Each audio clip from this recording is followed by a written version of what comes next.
One of the extremely crucial aspects of the Palestinian struggle is the fact that Palestine as a society, as a people, as a struggle against occupation and oppression, is multicultural, is multi-ethnic, is multi-religious, and that whilst for some reason the mainstream media seem to be intent on displaying this as some sort of binary conflict between Jews and Muslims, in fact, at the very heart of the struggle is the story of the Christian community of Palestine.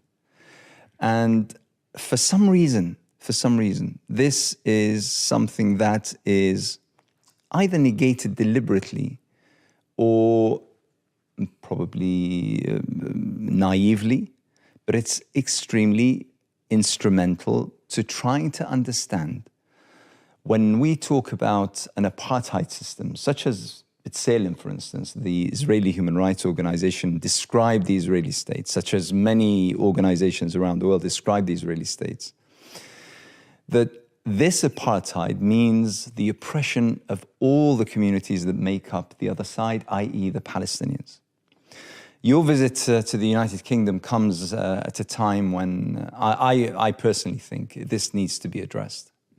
And coming from Jerusalem particularly. Of course, thank you, Anas. I think, there is misperception by many that the conflict is religious and not land. I'm always, careful to say the conflict is political, not religious. And this is a very important topic that you are raising, and we have to deal with it. For us Christians, we have been living in the country since 2,000 years, even before Islam. You see, it's the very birthplace of Christianity. Birth of Christianity. And if you read the Bible, Acts of the Apostle, chapter 2, verse 11, it says that the Holy Spirit was bestowed on the Arabs. And the Arabs existed all the time, and they were witnessing for the Lord Jesus Christ in all the time. So this factor is forgotten, and that we are an integral part and even original component forgotten of the Arab-Palestinian fabric. Yes, forgotten deliberately. Yes, I think it's deliberately, in order to show that, as we said earlier, you see that conflict is religious, and we refuse that it's religious. I am, for example, I'm a Palestinian refugee. Since in 1948, we used to be 30 families, Christian families in Beersheba. Yes. Beersheba, yeah. Beersheba.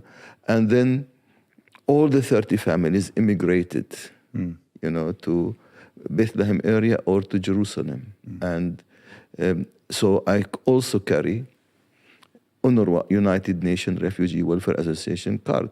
But I never used it, you see.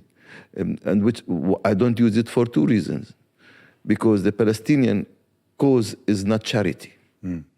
We don't want the crumbs of the world to give me some flour, On the contrary, the church educated me, the Lutheran church, and empowered me to work for struggle, either in Palestine or in the whole world. And that's very crucial to understand, and especially when we speak with the Europeans who are speaking about the immigration in this part of the world. I'm telling them two reasons. That first of all, you are responsible.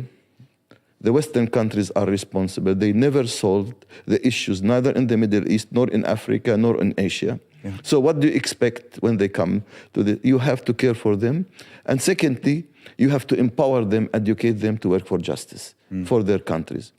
And these are crucial things for the Today, we are living a very dangerous, junction, because at the moment, there are 110 10 million refugees in the world. It used to be less 5 years ago. Yes. So this means the world has failed to bring justice, and peace to the world. Right. And the politicians have been a failure at this moment because they care for their interests. They don't care for justice. And it's the same with the Palestinian-Israeli conflict. They care only for their economic interests, but don't care for the justice that there is for justice for Palestinians. Makram, you're an academic and you're someone who understands the dominant narrative within the UK particularly, but the West generally.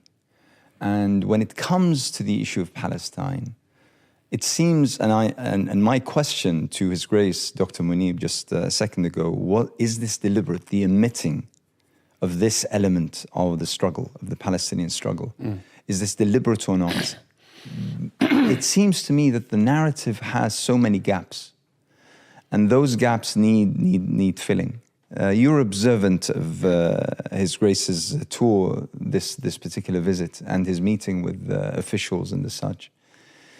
What was, well, first of all, your take on this, but secondly, how did you find the general response to what His Eminence said? Yeah, a few very important points. To start with, a few years ago, when we established the Cambridge Center for Palestine Studies, we thought that there is one element which has been absent, which is the Palestinian Christian element.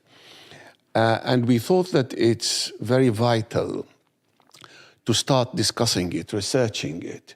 And therefore, we launched a program where we started discussing and inviting bishops and priests, Palestinian bishops and priests, as well as involving British clergymen, including the 104th Archbishop of Canterbury, Lord Rowan Williams, who is one of our patrons and very important researcher and theologian. We thought that it's very important as well to invite His Eminence, Dr. Munib, because first of all, he speaks English. Yes. Unlike other clergymen, they speak either Italian or German. And I have to say it is a problem when it comes to presenting Palestinian faces, you know, of the struggle that can reflect what's happening in a way that is clear to the Western audience. Yes, it's very important. And secondly, I think that Western audience, as well as British audience, they look differently when a Palestinian Christian clergyman comes and speaks with them nearly exactly in the same language that any other Palestinian Muslim speaks, but all of a sudden they realize that the struggle isn't religious, it's a national struggle. That's right. Oh, he's actually a bishop, he's Palestinian, he's Christian, he's Arab. So, and he speaks in the same way. So all of a sudden you see that the room or the audience start to understand that actually it's not something that they should look at negatively, they should understand and embrace. And this is one aspect that we have been noticing in the last week during Bishop Munib's visit to the UK. You see that people are slightly more receptive to what he is saying, because he's saying it nearly in the same way, but the medium, i.e. His Grace, is a different medium. So the traditional one that is usually shown on screens. Yes, you know? Yes, so indeed. Usually, you know, the Western countries and even many Muslim countries don't understand the role of Arab Palestinian Christians. So, for example, I always introduce myself, you know, I'm an Arab Palestinian Christian, evangelical, Lutheran, and evangelical, you know, and Palestinian refugee. This is strange, you know. And we have been all the time working, you know, on development and humanitarian aid and education. For example, Palestinian Christians' role in the society is very active society. We have 296 institutions. Even if we are 1%, we are. This is throughout Palestine? Throughout Palestine. Even if we are 1%, yeah, these 296 organizations are serving are serving. They have educational ministry, schools, universities, hospitals, for example. The Lutheran Church owns a hospital, Augusta Victoria, Al-Muttala, yes, at Mount of Olives. That's the only cancer center for Palestinians in Gaza, in the West Bank, and so on.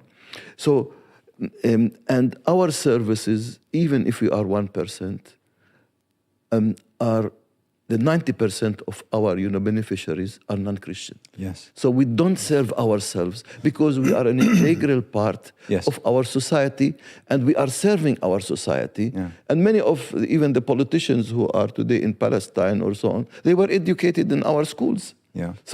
So you understand, that we have a role to play, and we are playing that role, but maybe it's not known in many places. Absolutely. I mean, I for one, I have long realized that Palestinian Christians, as being, let's say, the original inhabitants of Palestine, are an integral part of the struggle. And it's often bemused me how that this chapter, this element of the Palestinian story was omitted. That even educated or so-called educated politicians, activists, human rights, experts, or the such, omitted to mention that as much as a Muslim Palestinian family are oppressed anywhere in Palestine, there is also a Christian family that are also equally oppressed by. Take me back to Jerusalem, where you are currently resident, and where you, as you said, you are a refugee. Yes. But take me to Jerusalem. This is the epicenter Yes. of Palestine. Yes. It is the epicenter of, over the past 3-4 years particularly, the world's, whether it be the invasions of Al-Masjid Al-Aqsa, whether it be the confiscation of lands, Hayjarah, And the churches. as well as the churches and the such. Tell me a little bit about this. Yes. I think we take, for example, this year. Already this year, there have been 8 attacks on Christian institutions and churches. And of course, we did not count also some of the extremist Israeli settlers who are spitting on us when we have our own crosses, you see. Yeah. And whilst you're walking on the street, walking for on the instance. street, they see the cross, they spit on us. I think there are many things. I mean, Or they see the nuns as well as they harass them. yeah. Well, I forgive them, but the problem is that the authorities know the perpetrators, and those perpetrators are enjoying the privilege of impunity. Yes. And you see, that's what makes it more complex. Secondly, there are attacks on, there are twisted deals on Jaffa Gate or New Gate for the Orthodox property, where they want to take it. Now, if they will confiscate, the 2 hotels at Jaffa Gate, which are the Petra Hotel Imperial, owned by the Orthodox Church, we are afraid for the local and international route of pilgrimage to the Holy Sepulchre. Now, what we see as Palestinian Christians, even the churches, it's all connected. It's connected with what the incursions in the Haram al-Sharif. We believe as Christian churches, not only in Palestine, in the whole Middle East, as the Holy Sepulchre is only for the Christians, Al-Haram al-Sharif is only for the Muslims. That's our son. The attacks are, what happens to us is also tied with Sheikh Jarrah, Silwan, Isawiyya, Bustan, Hayy al-Bustan. So the idea, what we are saying, it is Judaizing East Jerusalem. As one of the settlers said, that we want East Jerusalem to become like West Jerusalem. So that's the reason we are alerting the world that please, we don't have to lose the mosaic of Jerusalem, the diversity of Jerusalem, and Jerusalem can never be for one religion and one nation. Yeah. Jerusalem should enjoy the diversity which we have always lived there and we are living, and Jerusalem should be the epicenter of justice, not epicenter of injustice. Yes. I'd add perhaps to what His Eminence said, that it's part of a master plan. And what we see every day, we think that these are just scattered issues. They aren't. I think this is part of a well-organized, well-prepared master plan to seize all of Al-Quds, Jerusalem, west and east, north and south, in order to totally Zionize it, Judaize it, Israelize it, call it the way you wish. And in particular, they do want to eliminate the Arab-Palestinian Christian presence. Because if they weaken and eliminate, or first eliminate, they will portray the so-called conflict, although it's not conflict, it's occupation, let's just face it. Yeah. They'll portray it as if it's a religious conflict between Muslims and Jews, and in this way, through the media and their narrative, they will say that it will be easier, possibly, to say that, oh, these so-called Muslims are terrorists, they are violent, and we Jews, we are peace-loving, and look how we are being harassed. And then they think that the world will actually side by them. Whereas if the struggle remains in this way, tripartite, including Palestinian Christians, I think it'll be difficult for the Zionist plans to be implemented, because there is always an Arab-Palestinian voice which is saying, look, we Christians, we are part of the Palestinian Arab people. We are united with our Muslims who are Palestinian Arabs, and this is one struggle, one national struggle. We have one narrative. This will make their lives, the lives of the Zionists, a little bit more difficult. Yeah. The trouble is that they are trying to weaken Palestinian, well, they are trying to weaken all Palestinians in Al-Quds in particular, but they are trying to weaken Palestinian Christians in two ways. First, they'd like to seize as much as lands and properties as they can. In many ways, His Eminence used the term twisted deals. They are more than twisted, I think. And on the other hand, all these threats and harassment and violence and aggression against Palestinian Christians and Christianity in Al-Quds in particular aim to cause migration. Yeah, yeah. And if and Bishop Dr. Munib can tell us about this. We used to be 12% of the total population. At the moment, within Palestine, Palestine, Palestine proper. Yeah, Palestine, historic Palestine. Let's say in this way, And now we are 1% of the total population. So, over what kind of time? I think I could say over 30 years.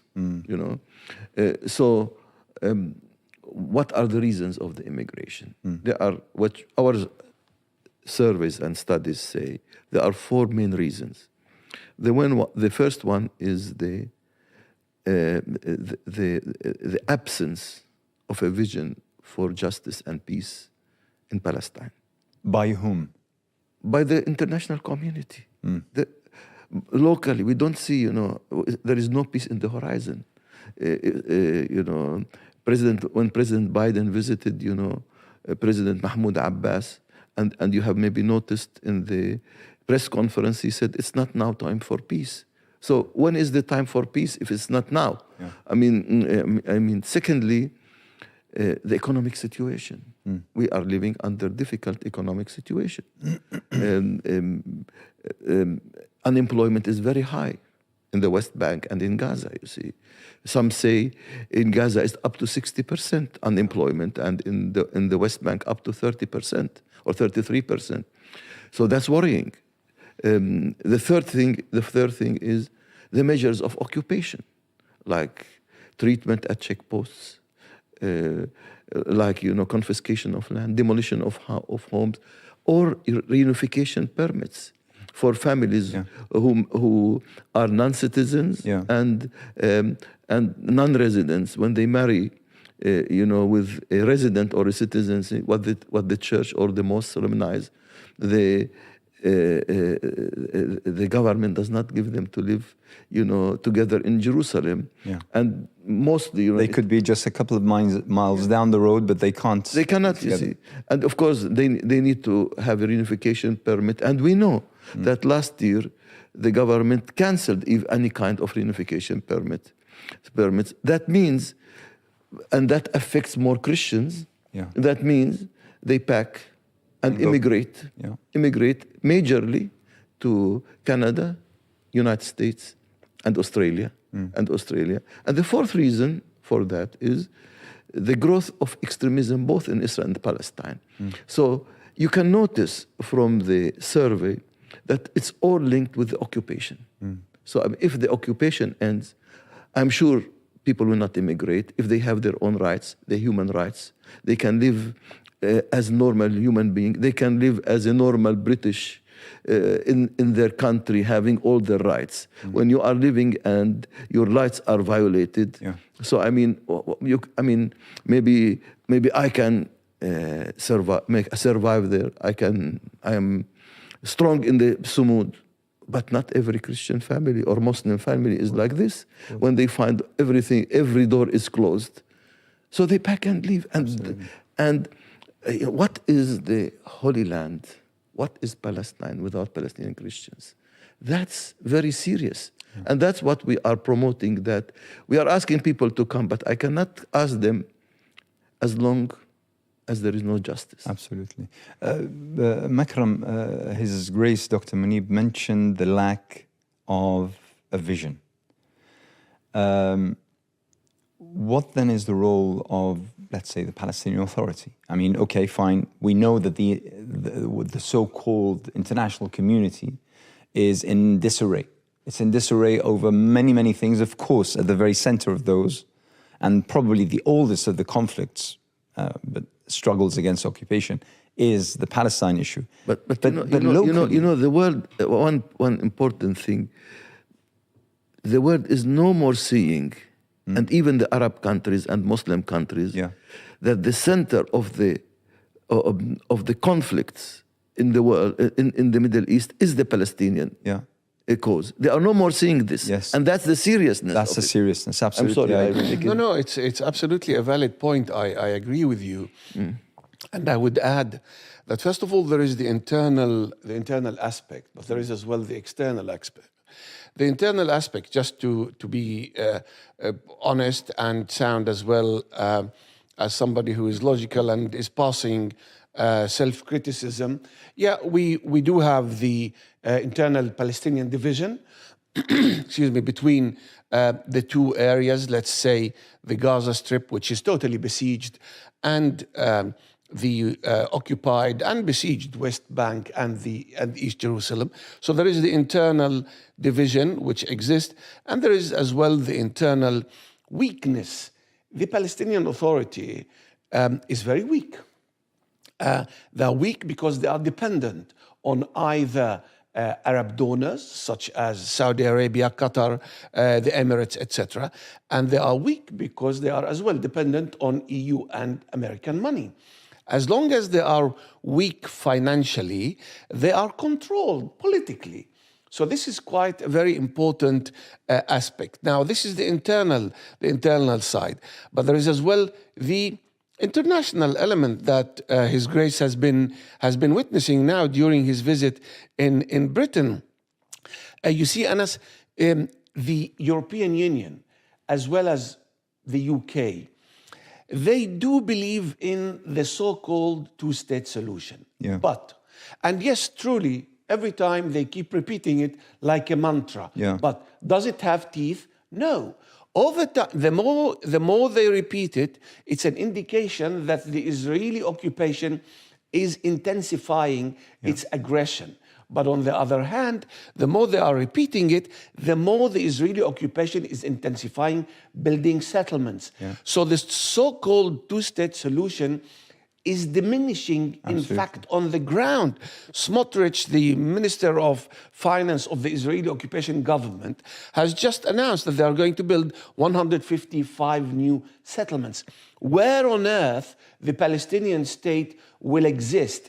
So even if we agree, even if those who agree on a two-state solution only in 22% of original historical Palestine, if you deduct from the 22% the so-called land allocated Area A, Area B, Area C, for the Palestinian state, where is it going to take place if it's full of settlements, colonial settlements by colonizers whose number are now nearly 1 million? So this is why I believe that the mantra of two-state solution by the EU and the UK and the likes of the US and the so-called dead quartet is actually only like a medicine which actually is being renewed only to neutralize Palestinian ambitions. And this is quite a serious matter. And the crucial part of this is that it continues to offer Israel time. Yes. And time is what allows it then to continue to build settlements, to encroach on lands, to confiscate homes and such. So that bit by bit, just like you've said, Makram, the two-state solution becomes a title with no substance. It becomes I have almost always impossible. also criticized the division between Hamas and Fatah. And I always said, and I continue to say, that this division is a shame for us Palestinians, and it deepens the occupation. It doesn't really help anybody. And there were many trials, to reconcile. You were part of the I'm delegation. part of the delegation to reconcile. Unfortunately, we failed. I mean, so what is more important, than to unite at this moment when there are the political challenges all over the world are very serious. Today, the world is more caring, for Ukraine than invasion, than caring maybe for the Palestinian cause, because sometimes the world has a double standard, you see. So if we Palestinians, we have to find ways and means how to reconcile and become one entity, not two entities. I hope our politicians, in Palestine will reconcile quickly and understand what's going around them, and not living, like the ostrich saying everything is good around us. No, I think this is very important for me. Secondly, it's important today to ask maybe the EU and UK to recognize Palestine on 1967 borders with East Jerusalem, the capital of the state of Palestine. That's very important. Then the dynamics will change. But and this is in line with UN resolution. Exactly, 242 to 338, and you just name them. I think that's very important. Then the dynamics will change. But as long as we are getting only lip service, we want two states, where we want two-state solution, and what hope are you giving to the Palestinians? What hope are you giving them that things are going to change? I think there is pessimism, among Palestinians in general, either in Jerusalem or in the West Bank, or there is pessimism because they see that they are left alone. And the issue is not money. The issue is political will. Is there political will by the international community, United States of America, EU, UK, and others to solve the Palestinian-Israeli conflict or not? If we need, as Palestinians, we demand an answer, not lip service. I agree with you, and undoubtedly, you see, Your Eminence, you see, I keep telling Bishop Dr. Munib that it's true, undoubtedly, that the internal division is negative, is unhealthy, and it needs to be sorted. But I also hasten to add that this division did not exist when the late Yasser Arafat was alive. There was no division, and still the Israeli occupation besieged him, his headquarters, and led to his killing, his martyrdom, his death, call it the way you wish. So indeed, the division is negative. It should end. However, it's being used by external powers. Nonetheless, if the EU and the international community are really serious about implementing international law, they should come and say, these are the resolutions, they are UN resolutions, according to international law, let's recognize the state of Palestine, at least according to 242, 338 UN resolutions. And if we recognize the state of Palestine with East Jerusalem as its capital, then there will be new dynamics. Exactly. But they are not even doing this. Exactly. I think, I'd like to, pick on this particular point regarding the internal division. It seems to me that the party that is really divided is the international community. The fact that there are, you call it divisions, variations of interpretation of what the national project is, or whatever you may call it. But in actual fact, like you put it, the fact is that the international community cannot, for some reason, we can each come to our own conclusions, but for some reason, the international community cannot stand by or implement its own decisions, its own resolutions. I agree. It's telling in this whole thing. I agree. And the fact, I was in Parliament a few months ago, and we were talking about this to a number of MPs, and I mentioned to them that the fact that people under so much oppression are divided into only two. If you're mentioning, the PA and Hamas, that's a blessing. That counts in favor of the people themselves. I think there is a difference between having different factions and parties, yes, and division. Yes. We have to not to underestimate it. It's very serious. It's a wound in the palm of Palestine, in the palm of Palestinians. And we need to solve, because we should not give the international community an excuse to say, with whom shall we negotiate?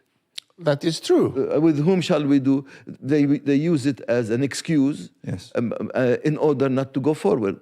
That's the reason it is very important, very significant, very crucial for Palestinians to find ways and means to put a common strategy for reconciliation, in order that we face the challenges which are coming today. The challenges today are different than they were in the time of Yasser Arafat. The challenges are very serious. If we don't understand the context in which we are living, I'm afraid that no solution will be there, and that's not good for our people, because our people are looking for justice and only justice. Yes. There is no doubt that there has been serious change, serious shift in public opinion in the West. But we do differentiate. How do you see that, by the way? I do researches. I have published quite a bit about the image of the Palestinian cause, about the coverage of British media and other Western media of the Palestinian struggle. I can see a very serious shift in public opinion in favor of the Palestinian people. There is no doubt about it. The problem is that this political shift has not been coming through from the corridors of power and from governments. This is quite serious. And why? I believe in two reasons. The first reason, economic ties between the EU in general and some say Israeli interest groups, economic or Israeli or Jewish interest groups. And the second point is the so-called argument of anti-Semitism. Yes. Anything you use, any sentence you use in favor of Palestine, anti-Semite. It's been weaponized. Yeah, but I think that we need to attack this. First of all, we shouldn't agree to mix between Judaism, Jews, and the Israeli occupation. These are three different things. True. We do understand. I master Hebrew. I know the Bible. I know very well, and I can give lectures about it. We shouldn't. And the very fact that they are weaponizing it is actually immoral, illegal, and should be attacked, and attacked logically and attacked scientifically. We need to explain to the world that we are not anti-Judaism, we are not anti-Jews, but certainly if you claim that you are against the occupation of Ukraine, then Ukraine should wait a little bit. It's only less than 2 years old. We have been queuing for 75 years. Come and help us if you are against occupation. You cannot have this double standards and this immoral approach, and it's hypocrisy, in short. So please come and help us. And if you say that you want to implement UN resolutions, come and implement them.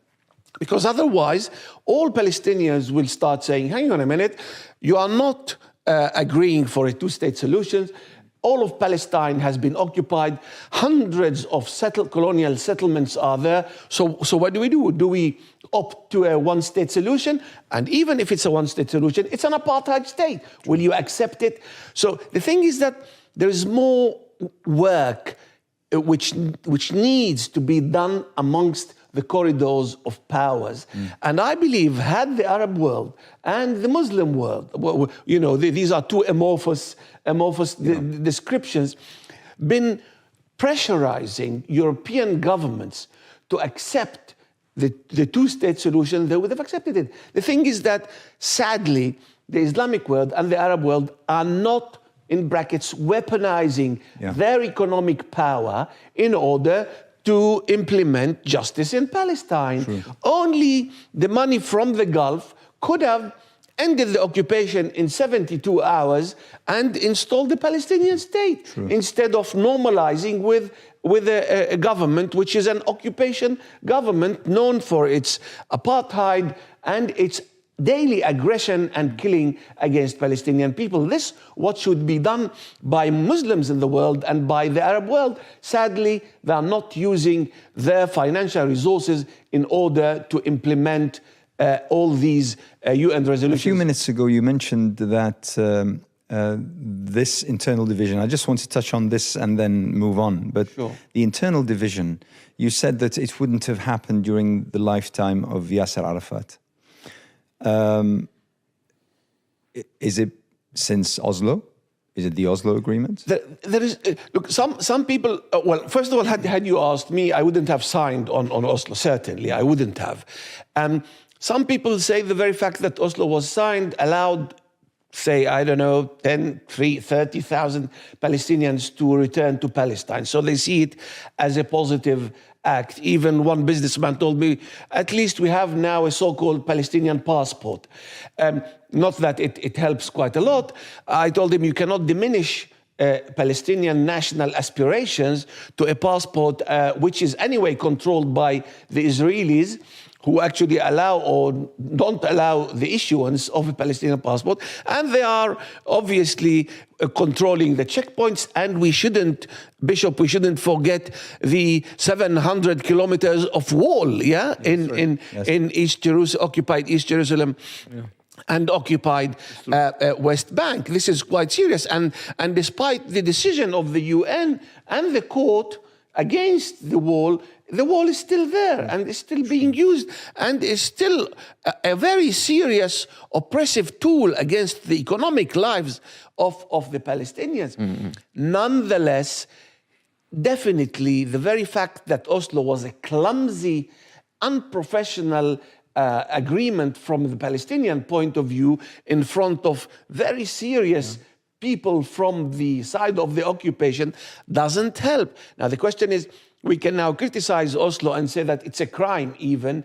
However, what do we do now? And like what the bishop said, what do we do now? Now we need internal unity. Exactly. And secondly, we need to recruit the international community. And this is what Bishop Dr. Munib has been trying. His Eminence has been explaining that the position of the EU and the so-called Western world and the US is immoral, to say the least. Yeah. They cannot continue to condone Israel's action and only say we condone, we condemn, and we still believe in two-state solution, whereas they know for sure that the statistics show that by the hour, the Israeli occupation is land grabbing, occupying, killing, torturing, arresting more Palestinians by the hour, whereas the European community and the international community is only saying, oh, we condemn, we are in favor of the two-state solution. Very soon, even a Swiss cheese would look better than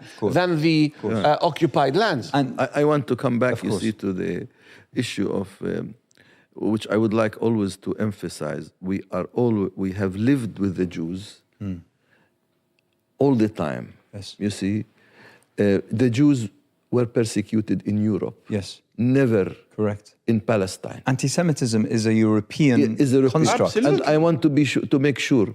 And we lived, and we are ready to live with the Jews. We have no problem with that, you see. And I speak on behalf of the Palestinian people. We have no problem. Now, anti-Semitism, we are even against it. Of course. Because anti-Semitism is based on hatred. And racism. And it's racism. It's the same. Anti-Semitism is the same like Islamophobia. Correct. Or Christianophobia. Or xenophobia. Correct. And for this reason, in Sabeel Center, we have written... What is it? Sabeel Center for Liberation Theology. Okay. Palestinian Liberation Theology. We have written a document, you know, from the Palestinian point of view. How do we understand anti-Semitism? And we are understanding it through the eyes of human rights. Excellent. And through the understanding of the human rights. And that's very important for us because anti-Semitism should never be, you know, a sword on the neck whenever you speak for justice. And whenever you criticize occupation, or you know, if I criticize the British government, I'm not anti-British.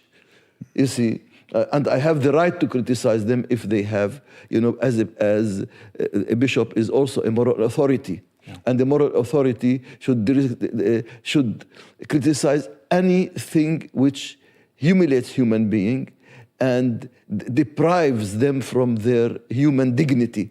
That's our role, you know, as in the Christian church. And it's my right. Then if I criticize the measures of occupation, I'm not anti-Semitic. I am against oppression, occupation, and injustice. And that's very, very important. Absolutely. That we dare to speak about it. Yes. In Palestine, in order the world will understand our point of view. We never and we are not anti-Semitic. You see, on the contrary, we are for justice for every human being in the world. I'd like to shed some light on the role of the Palestinian Christian community in terms of resisting occupation. But before that, I'd like to touch on a very important point. You mentioned the Arab and Muslim worlds, which are, you know, very fluid sort of concepts. But one thing that, you know, I as a media commentator, as a political analyst, one thing that I always say, and I am a firm believer in, is that I have seen for myself how in various Arab countries that I visited, how people can be at loggerheads and incredible, you know, intellectual and ideological conflict on virtually every issue. But the one thing that they always come together on is Palestine. Absolutely. And the same I could say for the Muslim world. I mean, when you're talking about the Muslim world, where from as far east as Indonesia to as far west as Mauritania, for instance, the one thing that they can all safely and assuredly come together on is Palestine. I agree. But, and this is a big There's but. always a but, yeah.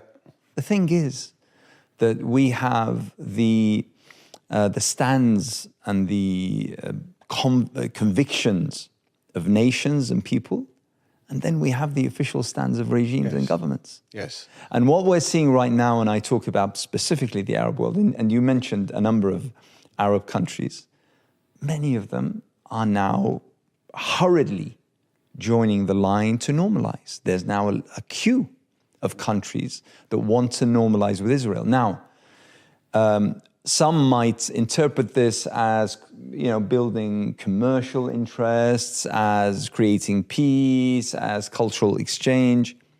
But in reality, if you look at the fine print, you realize that this is whitewashing Israeli crimes. Yes. And this is conceding on the rights of Palestinians. How do you see this? I mean, we're talking about now... No, we have got here a very eminent clergyman. I am not a religious personality, but as a Palestinian academic, I can tell you that I do understand, as Arab Palestinian, I do understand the Holy New Testament, the Holy Quran. I read them a few times, and I can tell you that the actions of these leaders, of these Islamic, non-Arab Islamic or Arab Islamic or Arab non-Islamic regimes is immoral. They cannot, you cannot be a moral person, no matter whether you are Muslim or Christian, and condone the Israeli occupation and not stand in favor of the Palestinians. This is just, this is obscene what is happening now. The main source of this is that these regimes are undemocratic. They are unelected, and therefore they rush to protect their seats and their ruling elite with a few technologies, whether we are talking about artificial intelligence or technology in general, or softwares for espionage and control and arms deals, or new technologies when it comes to developing agriculture and water. So you find out that they are actually worried about their own future rather than the future of their own nations. This is why we see the chasm between Arab and Islamic nations and Arab and Islamic regimes. This should be reconciled, and the more democratic process will take place in these states, the less injustice for Palestine will be. We need to try and find this route, but unfortunately, all these countries, we used to blame only the Americans and the Europeans for normalizing and accepting Israel. If now states, Arab Muslim states, and in particular Saudi Arabia, the state which hosts the Al-Haramain Al-Sharifain, this is obscene. How can Saudi Arabia with Mecca and Al-Medina reconcile with Israeli occupation, with Al-Haram Al-Sharif, and the Al-Aqsa Mosque are under occupation, with the most important and the first sacred church for Christianity, Palestinian Christians, Kanisat Al-Qiyamah, the Church of the Holy Sepulchre, is occupied, where Palestinians, Muslims, as well as Christians alike are being harassed, are being aggressed, are suffering, cannot move, cannot worship, cannot go through their lives. How can that be? This is something that needs to be checked, needs to be addressed, and I think that we certainly need to explain more and more from all sides. I don't differentiate at all. The bishop, you heard him saying, I speak for all Palestinians, Christians and Muslims alike, and I do the same, because we do not separate at all. We are one united people and a nation, no matter what. We believe, all of those who believe in one God. So, and this is very important, and to explain, because many of our listeners, I believe, are non-Arab Muslims, possibly. If they know the Quran, they will see that the only surah in the Quran was dedicated for Mary, the mother of Jesus. And in fact, Jesus and Mary are mentioned nearly 90 times. Yes. So Jesus, Christianity, Jerusalem are so important from an Islamic point of view, to the extent that only a united struggle between Muslims and Christians and all Palestinians, Arabs, etc., can possibly implement and bring justice to Palestine. Otherwise, why are there so many Muslims and Arabs in the world if they are really powerless? Yes. Our position is very clear, you know. I mean, the Christian churches and the Christians are very, in general, I speak, you know, and even Palestinians in general, we believe that we have to stick to the Arab Initiative of 2002. And we don't think that it has changed, as some are saying.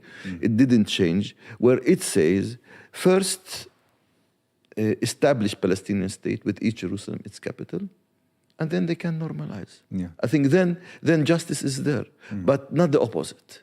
That's you know, our position, and we are very clear on that, and we have allowed others to hear our voice, because we care, you know, that Palestinians will get their own rights and their own state, in order that we can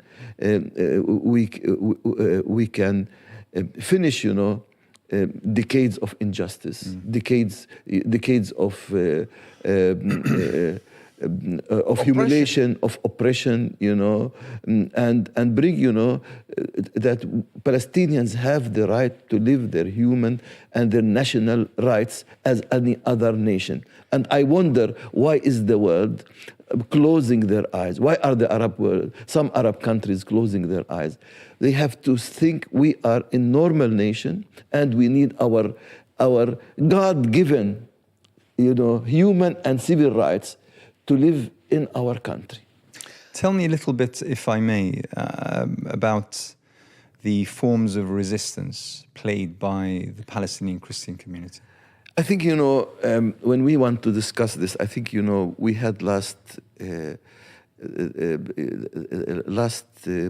November, there was, you know, a conference to speak on resistance, you know, and from the Christian in Beit Sahur. In Beit Sahur. Just near Bethlehem. Near Bethlehem, you see.